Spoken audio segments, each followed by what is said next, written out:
23 বছর বয়সী ইসরায়েলি তরুণী মিয়া শেম সশস্ত্র গোষ্ঠী হামাসের হাতে জিম্মি ছিলেন প্রায় 2 মাস। জিম্মি দশায় কোনো প্রকার অপ্রীতিকর পরিস্থিতির সম্মুখীন না হলেও নিজ দেশে ফিরে ধর্ষণের শিকার হতে হয়েছে তাকে। এমনই এক বেদনাদায়ক অভিজ্ঞতার মুখোমুখি হয়েছেন মিয়া শেম। গাজা থেকে মুক্ত হয়ে ফিরে আসার পর নিজ বাসভবনে ধর্ষণের শিকার হলেন তিনি। ঘটনাটি ইতোমধ্যেই ইসরায়েলে ব্যাপক আলোড়ন সৃষ্টি করেছে। 2023 সালের 7 অক্টোবর ইসরায়েলের নোভা মিউজিক ফেস্টিভ্যালে হামলা চালায় হামাস। সেখান থেকে মিয়া সহ বেশ কিছু ইসরায়েলি নাগরিককে জিম্মি করে গাজায় নিয়ে যাওয়া হয়। প্রায় 2 মাস জিম্মি থাকলেও কোনো ধরনের বাজে আচরণের মুখোমুখি হতে হয়নি তাকে।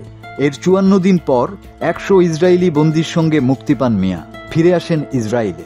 হামাসের কাছে বন্দী অবস্থায় ধর্ষণের আতঙ্কে থাকতেন মিয়া, কিন্তু সেখানে তেমন কিছুই হয়নি।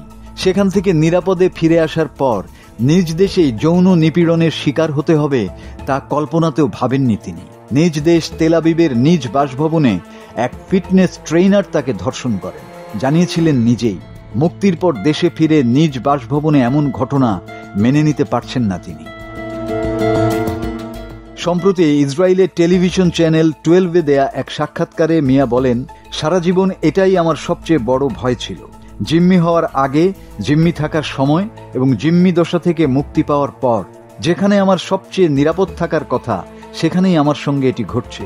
ঘটনার দিন ওই ব্যক্তি তাকে হলিউডের প্রযোজকের সাথে পরিচয় করানোর প্রস্তাব দিয়ে তার ফ্ল্যাটে দেখা করতে আসেন। সেখানেই চেতনানাশক দিয়ে অজ্ঞান করে ধর্ষণ করা হয় মিয়াকে। ইসরায়েলি গণমাধ্যম বলছে, অভিযুক্ত ব্যক্তি ইসরায়েলের সাবেক এক প্রধানমন্ত্রী সহ বেশ কিছু তারকার ট্রেইনার। সামাজিক যোগাযোগ মাধ্যমেও বেশ জনপ্রিয় সে। মাসুদ হাসান, বাংলা টিভি।